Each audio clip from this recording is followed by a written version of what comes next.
Assalamualaikum warahmatullahi wabarakatuh. Selamat pagi dan salam sejahtera bagi kita semua. Yang kami hormati Bapak Dr. Jarod Triwibowo Santoso, SPD MSI, selaku dosen pengampu pada mata kuliah Evaluasi Pembelajaran Akuntansi. Dan yang kami sayangi teman-teman Rombel PAKTB tahun 2021 yang kami sayangi dan kami banggakan, serta teman-teman semua yang menyimak di video hari ini. Baik, izinkan kami untuk memperkenalkan diri, karena ada pepatah, tak kenal maka tak sayang. Maka, saya selaku moderator pada hari ini akan memperkenalkan diri beserta dengan teman-teman saya. Perkenalkan, nama saya Meliza Ayu Puspitari dengan NIM belakang 1195, dan ada teman saya Agustin Nanda Pratiwi dengan NIM belakang 1204. Lalu ada Wiranti Setianingsih dengan NIM belakang 1200, dan Talita Eka Nabila dengan NIM belakang 1343. Baik, untuk subbab yang akan kami sampaikan pada hari ini ada tujuan evaluasi pembelajaran, fungsi evaluasi pembelajaran, manfaat evaluasi pembelajaran, prinsip-prinsip evaluasi pembelajaran, dan yang terakhir penilaian, tujuan, fungsi penilaian hasil belajar pengukuran. Baik, untuk materi hari ini akan kami sampaikan kepada teman-teman semua, dan harap teman-teman semua dapat menyimak materi dengan baik ya. Oke, untuk materi yang pertama mengenai tujuan evaluasi pembelajaran akan disampaikan oleh teman saya yaitu Wiranti Setianingsih. Kepada Wiranti, waktu dan tempat kami persilahkan. Baik, terima kasih atas kesempatan yang telah diberikan. Saya pertama akan menjelaskan tentang tujuan evaluasi pembelajaran. Apa aja sih tujuan dari evaluasi pembelajaran? Tujuan evaluasi pembelajaran diantaranya yaitu ada yang pertama adalah menilai ketercapaian tujuan, ada keterkaitan antara tujuan belajar, metode evaluasi, dan cara belajar siswa. Cara evaluasi biasanya akan menentukan cara belajar siswa. Sebaliknya, tujuan evaluasi akan menentukan metode evaluasi yang digunakan oleh seorang guru. Yang kedua yaitu mengukur macam-macam aspek pelajaran yang bervariasi. Belajar dikategorikan kognitif, afektif, dan batan tersebut umumnya dikaitkan sebagai pengetahuan, keterampilan, dan nilai. Semua tipe belajar sebaiknya dievaluasi dalam proporsi yang tepat. Yang ketiga yaitu memotivasi belajar siswa. Memotivasi belajar siswa juga dapat dilakukan dengan evaluasi. Guru harus menguasai bermacam-macam teknik memotivasi, tetapi masih sedikit di antara guru-guru yang mengetahui teknik motivasi yang berkaitan dengan evaluasi. Yang keempat yaitu menjadikan evaluasi sebagai dasar perubahan hukum. Keterkaitan evaluasi dengan instruksional adalah sangat erat. Hal ini karena evaluasi merupakan bagian dari instruksional. Di samping itu, antara instruksional dengan kurikulum saling berkaitan. Beberapa guru seringkali mengubah prosedur evaluasi dan metode mengajar yang menurut mereka penting dan cocok. Perubahan itu akan tepat jika memang didasarkan pada hasil evaluasi secara luas. Yang kelima yaitu menentukan tindak lanjut hasil penilaian, yakni melakukan perbaikan dan penyempurnaan dalam hal program pendidikan dan pengajaran serta strategi pelaksanaannya. Kegagalan para siswa dalam hasil belajar yang dicapainya hendaknya tidak dipandang sebagai kekurangan pada diri siswa semata-mata. Lalu, tujuan evaluasi pembelajaran menurut Nanas yang pertama yaitu satu mendeskripsikan kecakapan belajar para siswa sehingga dalam berbagai bidang studi atau mata pelajaran yang ditempuhnya.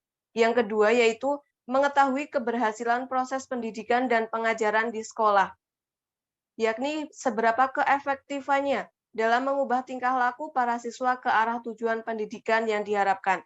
Yang ketiga yaitu menentukan penilaian, yakni melakukan perbaikan dan penyempurnaan dalam hal program pendidikan dan pengajaran serta strategi. Yang keempat yaitu memberikan pertanggungjawaban dari pihak sekolah kepada pihak-pihak yang berkepentingan.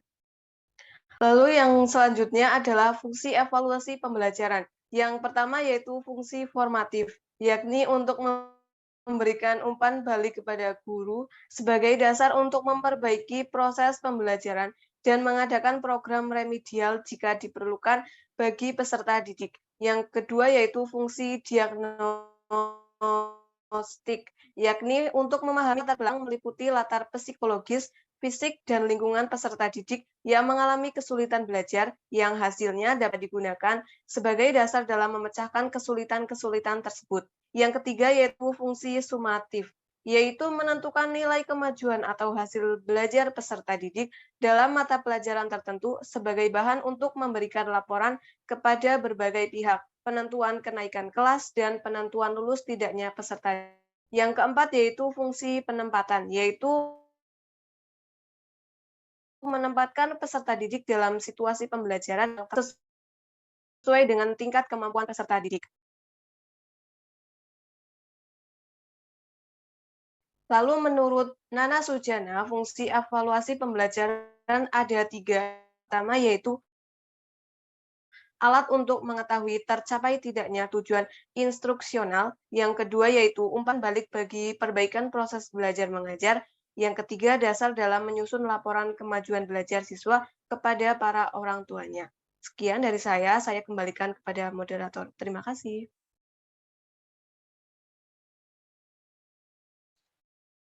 Baik, terima kasih Wiranti atas pemaparan materi yang sangat luar biasa. Baik, untuk materi selanjutnya dari kami akan disampaikan oleh teman saya yaitu Agustin Nanda Pratiwi. Kepada Agustin, kami persilahkan. Baik, terima kasih moderator. Di sini saya akan melanjutkan materi yaitu mengenai manfaat evaluasi pembelajaran. Apa aja sih manfaat dari evaluasi pembelajaran itu? Yaitu yang pertama, ada manfaat bagi guru.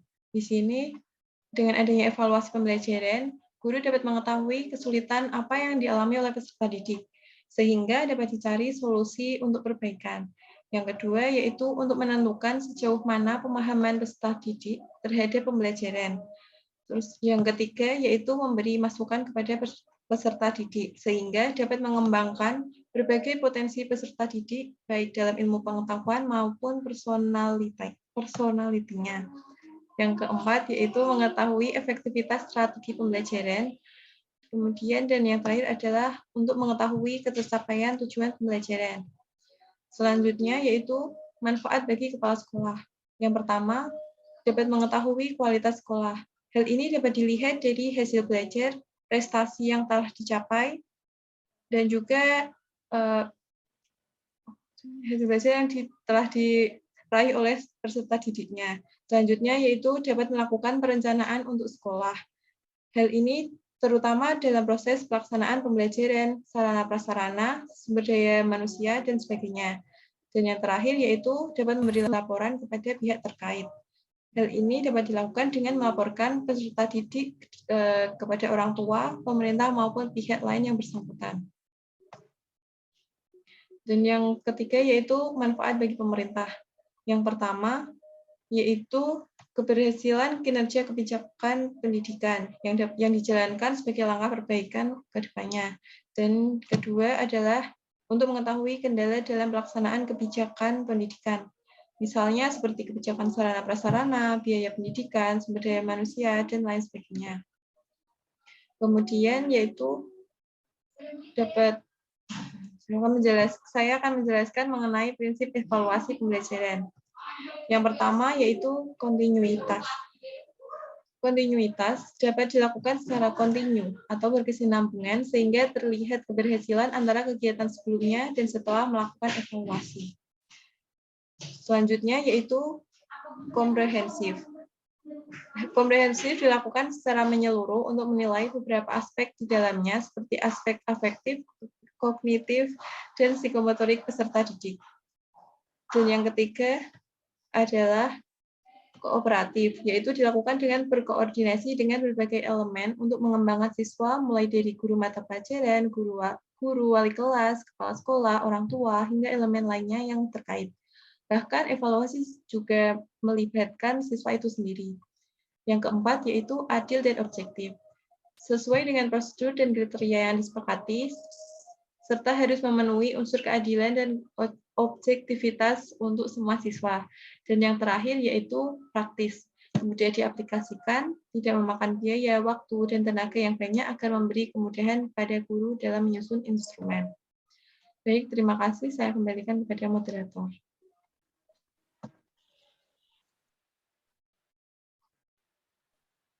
Baik, Justin, atas pemaparan materi. Selanjutnya kita akan melangkah ke materi yang terakhir, yaitu akan disampaikan oleh teman saya, Talitha Ika Nabila. Kepada Talitha, waktu dan tempat saya persilahkan. Baik, terima kasih moderator atas waktunya. Saya akan menjelaskan tentang pengertian, tujuan, dan juga fungsi dari penilaian. Next. Untuk pengertian sendiri, pengertian dari penilaian merupakan penerapan dan juga penggunaan berbagai cara dan juga alat penilaian untuk memperoleh informasi tentang sejauh mana hasil belajar peserta didik ataupun capaian kompetisi peserta didik. Hasil penilaian dapat berupa nilai kualitatif dan juga bisa berupa nilai kuantitatif. Selanjutnya, tujuan dari penilaian. Tujuan dari penilaian sendiri yang pertama sebagai grading. Grading ini ditujukan untuk menentukan atau membedakan kedudukan hasil kerja peserta didik yang satu dengan yang lainnya. Yang kedua sebagai alat seleksi. Ini ditujukan untuk memisahkan antara peserta didik yang masuk ke dalam kategori tertentu ataupun yang tidak. Yang ketiga, yaitu sebagai bimbingan. Sebagai bimbingan ini bertujuan untuk mengevaluasi hasil belajar dari peserta didik. Selanjutnya, sebagai alat diagnosis, yaitu bertujuan untuk kesulitan belajar yang dialami peserta didik dan kemungkinan prestasi yang bisa dikembangkan. Dan yang terakhir, sebagai alat prediksi, yaitu bertujuan untuk mendapatkan informasi yang dapat memprediksi bagaimana kinerja peserta didik pada jenjang pendidikan berikutnya ada dalam pekerjaan yang sesuai. Selanjutnya, yang terakhir yaitu fungsi dari penilaian. Yang pertama, fungsi dari penilaian adalah berfungsi sebagai selektif. Ini merupakan penilaian, yaitu guru akan mengadakan seleksi ataupun penilaian terhadap siswanya. Yang kedua, penilaian berfungsi diagnosis, yaitu mengetahui kelemahan siswa dan juga penyebabnya apa aja. Selanjutnya, sebenarnya guru ini sedang melakukan diagnosis kepada siswanya. Dan yang ketiga, yaitu penilaian berfungsi sebagai penempatan, yaitu disesuaikan dengan pembawaan dari siswa, misalnya bakat, untuk menentukan apakah siswa ini masuk ke dalam kelompok tertentu. Dan yang terakhir yaitu penilaian berfungsi sebagai pengukur keberhasilan, yaitu mengetahui